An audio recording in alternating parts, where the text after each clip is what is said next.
Bonjour tout le monde, je suis contente de vous retrouver pour cette nouvelle vidéo. Alors aujourd'hui, j'avais envie de vous parler de la colère. Parce qu'il m'est arrivé quelque chose hier et j'étais très en colère et j'ai dû gérer cette émotion désagréable. Et je suis passée par plusieurs étapes qui sont assez intéressantes. En tout cas, je vais vous raconter comment j'ai fait pour sortir de cet état interne qui pour moi était très très désagréable, pour en sortir le plus rapidement possible.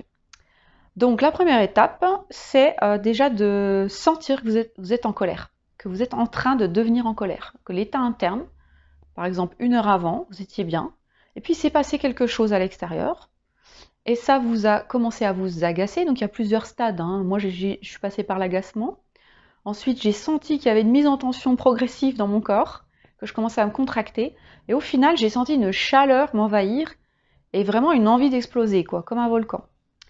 Et j'étais toute seule à la maison, donc c'était compliqué. J'étais là, ça montait, ça commençait à bouillir et je pouvais rien faire. Et donc là déjà, il faut arriver à conscientiser qu'on est en train d'avoir une colère qui monte, qui monte, qui monte. Ça c'est la première étape. Si on s'en rend pas compte, on reste dans cet état interne pendant très longtemps. La deuxième étape, donc je me suis dit, oh là là, là je suis en train vraiment de m'énerver. Deuxième étape, bah pourquoi? Pourquoi je suis en colère? Donc là, c'est de conscientiser qu'est-ce qui est en train d'être bafoué pour nous ou d'être piétiné comme valeur importante pour que ça nous mette dans cet état de colère. La colère, c'est toujours ça, c'est quelque chose ou quelqu'un ou une situation qui vous met, en fait, qui piétine des valeurs qui est très importante pour vous. Alors là, en l'occurrence, j'ai trouvé très rapidement. Il s'agissait d'une personne et j'avais l'impression d'être vraiment prise pour une imbécile.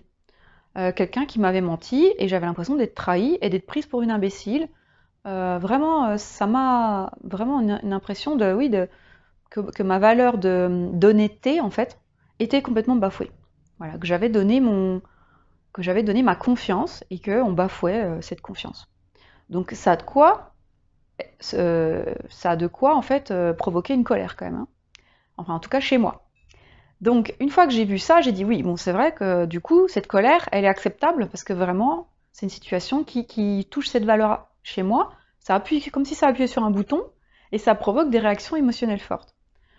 Donc ensuite, c'est pas d'essayer de lutter contre cette colère, mais au contraire, troisième étape, j'ai essayé de ressentir vraiment cette colère. Qu'est-ce que ça me faisait? Je me suis concentrée sur mon corps. Donc ça me faisait de la chaleur, ça me faisait que ça me serrait la poitrine, que la gorge se contractait. Enfin voilà, j'ai vraiment essayé d'entendre tout ce qui se passait à l'intérieur de moi. Quatrième étape, une fois que j'avais trouvé la cause, bien ressenti tout ça, je me dis, bon, la colère, finalement, à quoi elle sert maintenant que je la garde? Puisqu'elle m'a montré un message, j'ai compris que cette valeur-là était très importante pour moi et que je ne pouvais pas supporter qu'on la touche, cette valeur, et que c'était juste pour moi, cette colère. Et j'avais quand même une émotion cachée derrière cette colère qui est sortie juste après, du coup. Une fois que j'ai écouté cette colère, hop, elle a commencé à se dissiper et j'ai eu une tristesse qui est apparue. Et j'ai même eu envie de pleurer. Donc la colère, souvent, c'est une émotion qui cache une autre émotion parce qu'elle est plus facile à ressentir qu'une tristesse. Une tristesse, c'est encore pire de se sentir triste que de se sentir en colère. Donc si on passe pas l'étape de la colère, on peut rester en colère pendant des semaines, des jours, des semaines, et la tristesse, elle est dessous, elle est cachée, et quand la colère va tomber, elle va sortir. Et ça va être encore plus dur. Donc autant passer ces étapes le plus rapidement possible. Donc une fois que j'ai eu cette tristesse, je l'ai laissée sortir aussi de nouveau, donc j'ai eu même quelques larmes. Et voilà, je me suis dit, bon, bah la colère est passée, la tristesse est passée, et donc il me restait encore quelque chose qui était dans ma tête, c'était des ruminations sur ce qui s'était passé. J'aurais dû dire ça, j'aurais dû faire ça, pourquoi ça se passe comme ça, de toute façon c'est toujours comme ça. Et en fait là j'ai vu que j'étais en boucle, et cette boucle elle alimentait quelque part encore la colère et la tristesse. Donc ça c'est la cinquième étape, c'est de se rendre compte qu'on est dans un circuit de rumination qui n'est pas du coup bon pour nous à ce moment-là, puisque j'avais déjà identifié la cause, etc. Pourquoi rester dans cette boucle de rumination? Qui me sert à quoi en fait? Pas à grand chose à part alimenter, comme un petit peu on mettrait du feu, on mettrait des braises, etc. pour alimenter le feu. Donc à un moment donné, voilà, j'avais envie que ça s'arrête. Donc là, je me suis dit, avec tous les outils que je connais maintenant, donc sixième étape, une fois que j'ai vu que j'avais ces ruminations, je vais faire une méditation, quelque chose qui va me sortir de cet état interne négatif. Donc là, c'est l'étape, je dirais, la plus difficile, c'est sortir de notre état interne de colère ou de tristesse ou de notre état interne qui est, pour nous, difficile à vivre.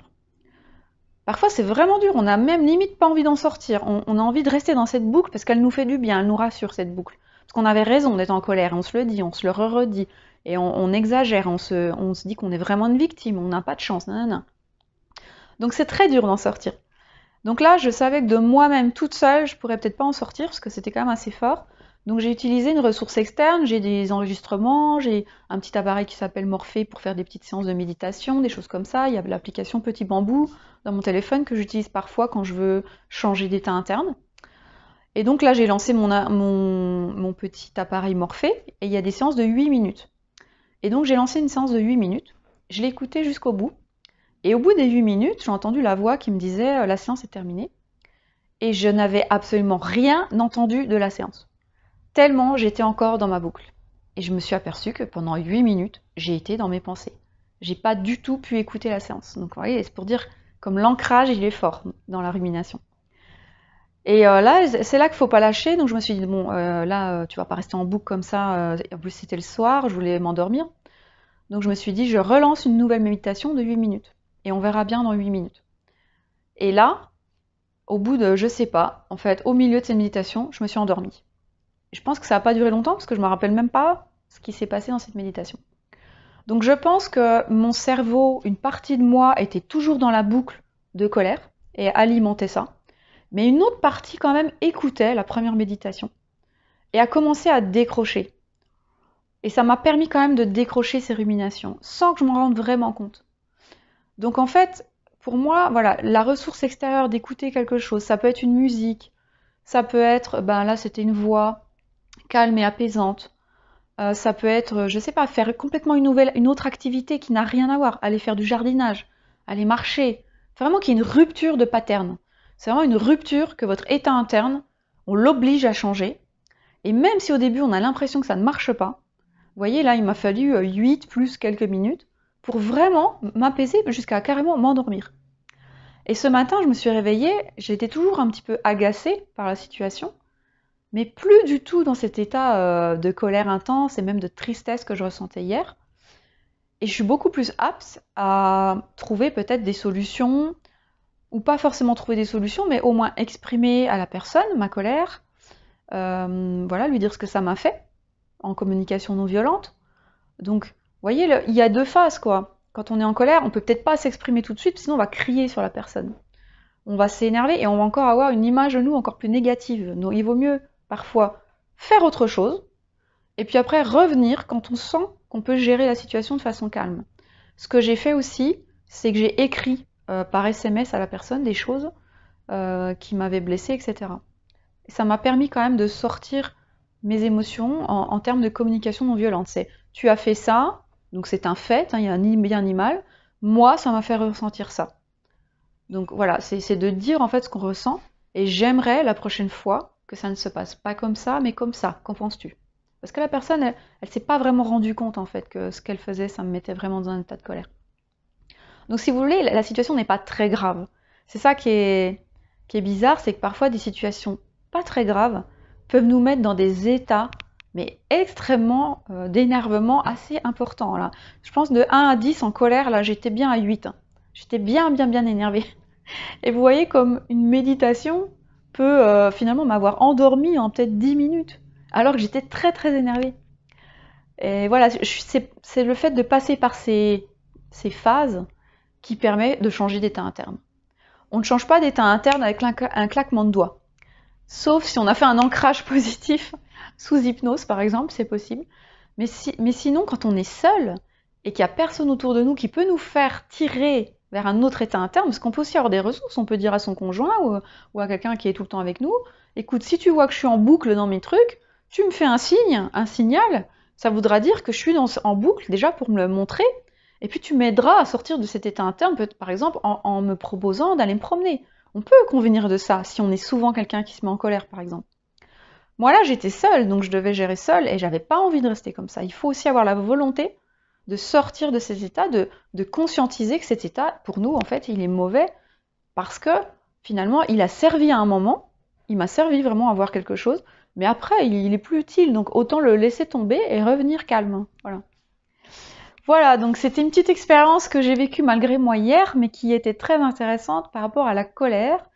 Et je m'attendais pas à vivre ça hier. Donc, de toute façon, on ne s'attend jamais à vivre des émotions négatives, enfin négatives, difficiles pour nous. On n'a jamais envie. Et puis elles sont là, elles arrivent, elles nous prennent par surprise. Peut-être que c'était une accumulation aussi de choses. Je pense que ça pouvait être une accumulation et que là, ça a été la goutte d'eau.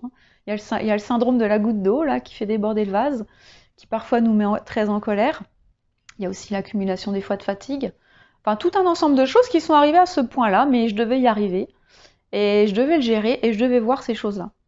Donc ça m'a été très utile et puis du coup j'ai pu vous faire cette petite vidéo. Voilà, dites-moi ce que vous en pensez et puis vous, quand vous êtes en colère ou dans un état interne qui est difficile pour vous, est-ce que vous avez des choses pour changer rapidement d'état interne? Quelles sont vos ressources internes, vos ressources externes? Qu'est-ce que vous faites? Dites-moi. Voilà, à bientôt!